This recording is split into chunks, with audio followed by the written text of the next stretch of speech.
नमस्कार दोस्तों, और आपका स्वागत है ग्रेवयार्ड फ्रीक्वेंसीज में। इंसान को अपने कर्मों की सज़ा इसी जन्म में भुगतनी पड़ती है। इसीलिए हमें ध्यान रखना चाहिए कि हम जाने अनजाने में किसी को तकलीफ़ तो नहीं पहुंचा रहे। आज की हमारी कहानी इसी ख्याल के इर्द गिर्द घूमती है। पूरे दिन आज मौसम साफ था, लेकिन शाम होते ही पता नहीं कहाँ से आंधी, तेज़ ठंडी हवाएं और ऊपर से बारिश इतनी तेज़ हो रही थी कि कोई 2 कदम भी बाहर निकाल ले तो पूरा का पूरा भीग जाए। रह रह के बादलों का गरजना और बिजली का चमकना भी था। राहुल ऐसी गजब की रात में दौड़ता दौड़ता वापस अपने घर में दरवाजे को एक जोर की आवाज़ से खोल कर घुसा। तौलिया लेकर राहुल ने अपना सर को पोंछा और आराम से कुर्सी पर बैठकर पैकेट निकाल कर उसने सिगरेट जलाई। ये तो राहुल को भी मालूम था कि सिगरेट पीना शरीर के लिए कितना हानिकारक होता है, लेकिन उसे सिगरेट पीने की बुरी लत लगी हुई थी। 2 या 3 कशी मारे होंगे जब उठकर एक पानी की बोतल ले आने का ख्याल आया। 4 कदम पर ही फ्रिज था।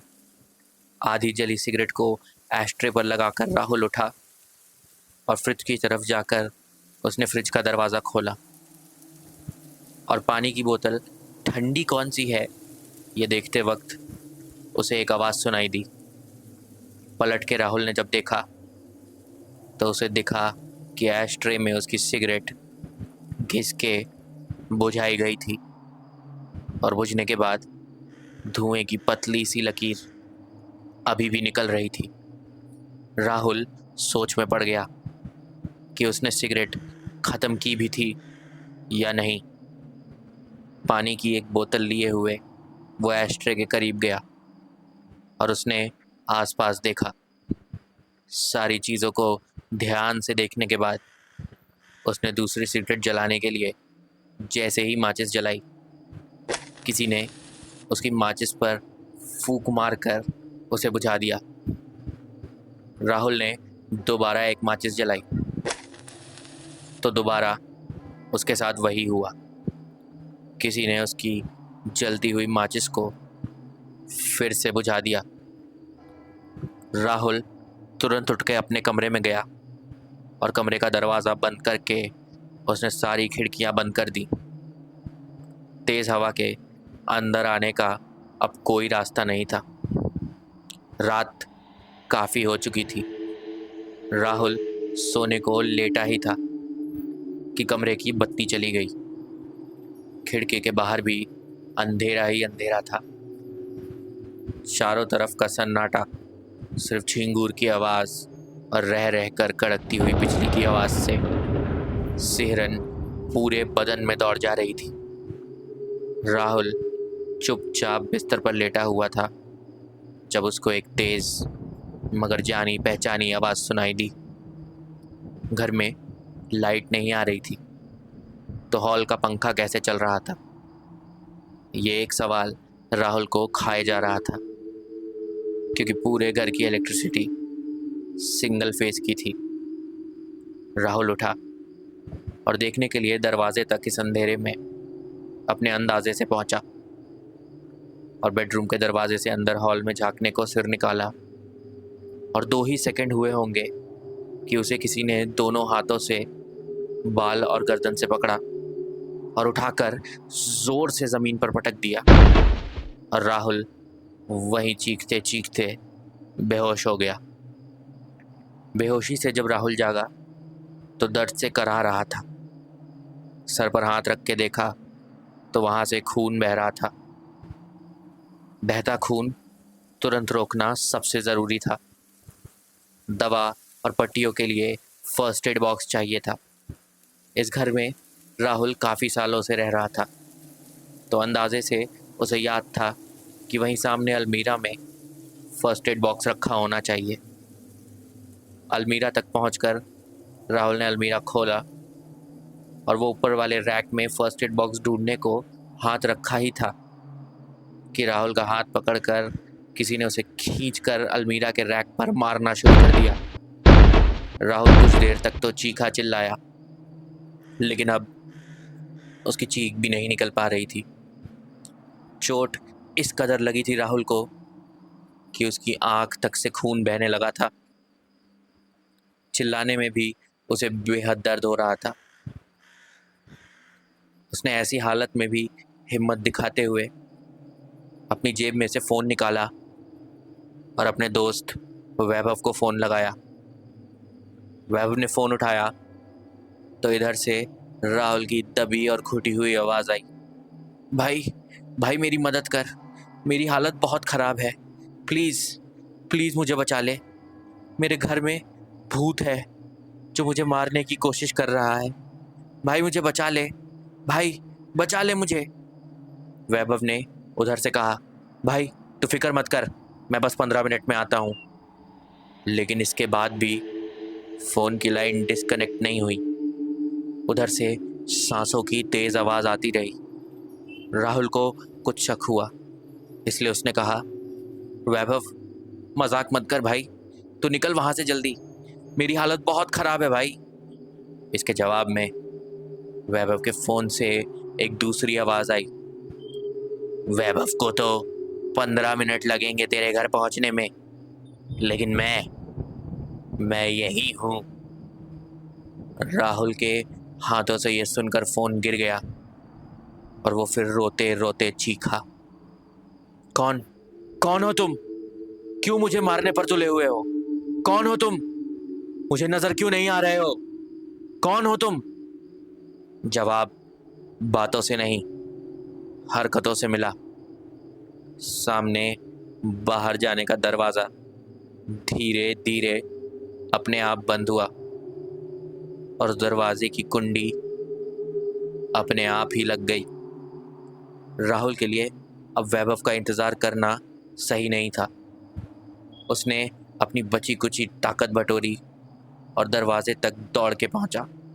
जोर जोर से दरवाजे पर मारने लगा वो। मुझे जाने दो, मुझे जाने दो यहाँ से, जाने दो मुझे, जाने दो। लेकिन कुछ ही देर में उसके खटखटाने की आवाज़ बदल गई और राहुल का रोना अब चीखों में बदल गया।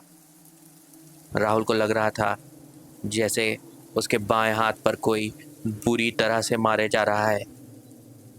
और तभी उसको किसी ने पीछे की तरफ धक्का मारा।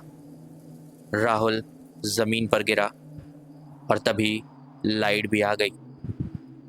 दर्द से बंद आंखें उसने जब खोली तो पाया कि पूरा का पूरा हाथ खून से लथपथ था, जैसे कोई गाड़ी उसके हाथ पर से निकल गई हो। उसने अपना दायां हाथ उठा के देखा तो उसमें एक हथौड़ा था और इसी हथौड़े से उसने खुद के बाएं हाथ का ये हाल किया था। राहुल एक बार फिर बेहोश हुआ और हथौड़ा उसके हाथ से छूटकर ज़मीन पर गिर गया। राहुल का दोस्त वैभव आए, उससे पहले जख्मों का खून धो लेना राहुल को सही लगा, इसलिए वो खुद को घसीटते हुए रेंगता रेंगता बाथरूम तक पहुंचा और अंदर जाकर किसी तरह उसने नल चालू किया। नल से बहते पानी के नीचे अपना जख्मी हाथ उसने जैसे ही रखा तो जलन ऐसी हुई कि राहुल की चीखें निकल गई। हाथ अच्छी तरह धोकर थोड़ा पानी उसने हाथ में लेकर अपनी गर्दन पर लगाया और फिर सीधा अपने चेहरे पर पानी को फेंकता रहा। और इसी पानी में ऐसा दम घुटना शुरू हुआ कि उसने अपना सर पूरी ताकत से ऊपर उठाया और सांस लेने की जूझ में वो लगा ही हुआ था जब एक बार फिर से किसी ने उसके गर्दन को पकड़ के उसका सर पानी की बाल्टी में डाल दिया। एक बार फिर राहुल का दम घुटने लगा, सांस लेना दुश्वार हो रहा था। हाथ पैर मारते मारते किसी तरह सांस रोके रोके राहुल का तड़पना और छटपटाना अचानक से रुक गया। बेहोश सा पड़ा हुआ राहुल कुछ देर बाद उठा उसका दोस्त वैभव अभी तक नहीं आया था। उसी का इंतज़ार करते करते राहुल अंदर जाकर एक कोने में बैठ गया और उसने पैकेट से सिगरेट निकाल कर जलाया। 2 कश मार के जैसे ही जान में जान आई उसके कि तभी बुरी तरह चोट लगी बाएं बाह में। उसे इतनी ज़ोर की जलन हुई जैसे किसी ने जलता कोयला रख दिया हो वहाँ। चीख कर राहुल ने सर उठाकर देखा तो वो खुद ही के हाथ पर पकड़ी सिगरेट से दूसरे हाथ पर घिस रहा था और पागलों की तरह चीखता जा रहा था। कुछ समझ में आता उसके पहले ही उसका हाथ जैसे उसके काबू में ही नहीं था। उसने दूसरी सिगरेट उठाई, जलाकर 2 कश मार के इस बार ये सिगरेट अपने हाथ पर दोबारा बुझाई। शायद ये भी कम था, क्योंकि इसके बाद अगली सिगरेट सीधा 4 कश के बाद बालों के बीच से अपने सर पर उसने बुझाई। दर्द और जलन से बुरा हाल था उसका। हाथ जब रुके वो अपने काबू में आया, तब तक 14 से 15 सिगरेट्स उसने अपने बदन पर खुद ही बुझाकर पूरे बदन पर जलने के घाव बना लिए थे। कहीं छाले तो कहीं जलने के निशान बन गए थे। राहुल अब वैभव का इंतज़ार नहीं कर सकता था।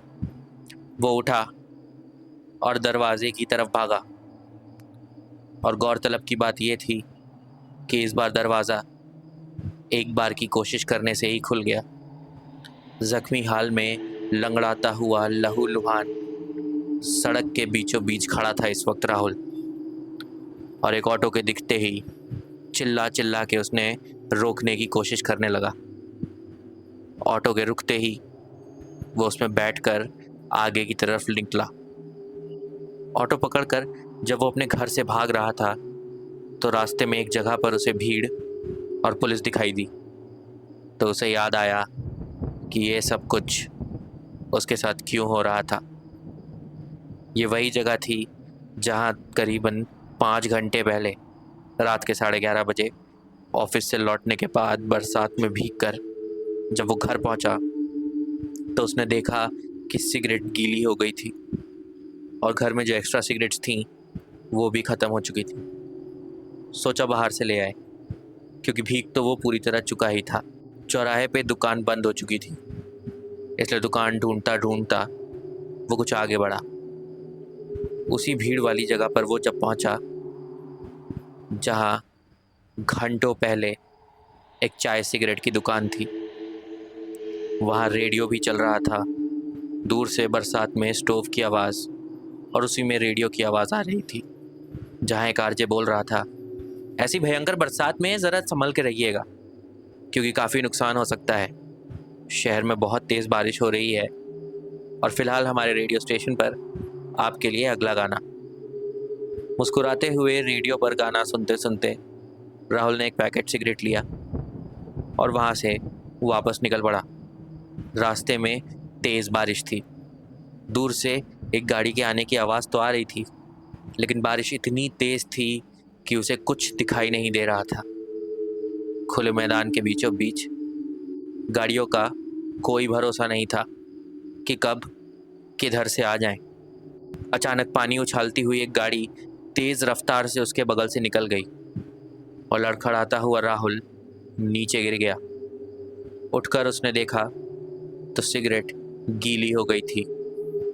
अपनी किस्मत को कोसता हुआ और आरजे की बातों को याद करता हुआ राहुल वापस निकल पड़ा उसी दुकान की तरफ। लेकिन इस बार वहाँ पहुँचने पर बारिश की आवाज़ों में ना तो कहीं रेडियो की आवाज़ थी और ना ही कहीं चाय के स्टोव की। उसने दोबारा एक पैकेट सिगरेट खरीदी और सोचा कि एक चाय भी पी ली जाए। फिलहाल बारिश भी हल्की हल्की हो रही थी। दुकान से ज़रा दूर सामने ही खड़ा होकर राहुल ने एक सिगरेट जलाई और चाय धीरे धीरे पीने लगा। बारिश तो रुक चुकी थी, लेकिन रह रहकर बादल गरज रहे थे और बादलों के गरजते गरजते ही अचानक से ज़ोर से एक बादल गरजा और दुकान पर एक बिजली गिरी और एक जोरदार धमाका हुआ। किस्मत अच्छी थी राहुल की कि वो एक चट्टान की आड़ में खड़ा था, इसलिए उसकी तो जान बच गई। लेकिन उसने अपनी आंखों से देखा कि कैसे वो दुकानदार बुरी तरह से जल गया था। हाथ बढ़ाए, मुंह खोले, कुछ कहने की कोशिश कर रहा था, लेकिन कह नहीं पा रहा था। राहुल ने ये सब देखने के बाद वहाँ से चुपचाप कुछ दूर तक अपने कदम बढ़ाए और उसके बाद दौड़ते दौड़ते अपने घर पहुँचा। और उसी के बाद शुरू हुई उसके साथ ये सारी घटनाएं। ऑटो में बैठा राहुल यही सब सोचता हुआ जा रहा था कि सोचते सोचते अचानक राहुल की नज़र ऑटो से बाहर हॉस्पिटल पर पड़ी, जहां उसे दरअसल जाना था।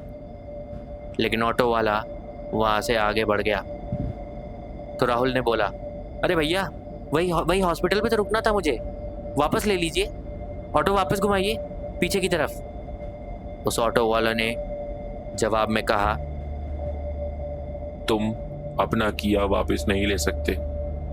मैं ऑटो कैसे वापस ले लूं? इंसान को इंसान की मदद करनी चाहिए, याद रखना, अगले जन्म में काम आएगा तुम्हारे। इतना कह के वो ऑटो ड्राइवर पीछे पलटा तो राहुल ने उसकी जली हुई शक्ल देखी और देखते ही राहुल को उस चाय वाले दुकानदार की शक्ल याद आई कि तभी सामने से आता हुआ एक ट्रक धीरे धीरे उनके काफी करीब आता गया और ऑटो को कुचल के आगे निकल गया। तो देखा आपने किसी की मदद ना करने का नतीजा।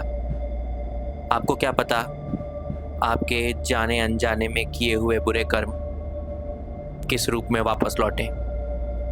तो अगली बार जब भी मौका मिले किसी की मदद ज़रूर करिएगा। और हाँ, ये कहानी ये भी साबित करती है कि स्मोकिंग किल्स। अब मैं आपसे इजाज़त लेता हूँ, लेकिन ऐसी ही खौफनाक रात में मैं फिर लौटूंगा किसी और की कर्मों की सज़ा के साथ एक नई कहानी में। तब तक चैन से सोइए, अगर आप सो सके तो।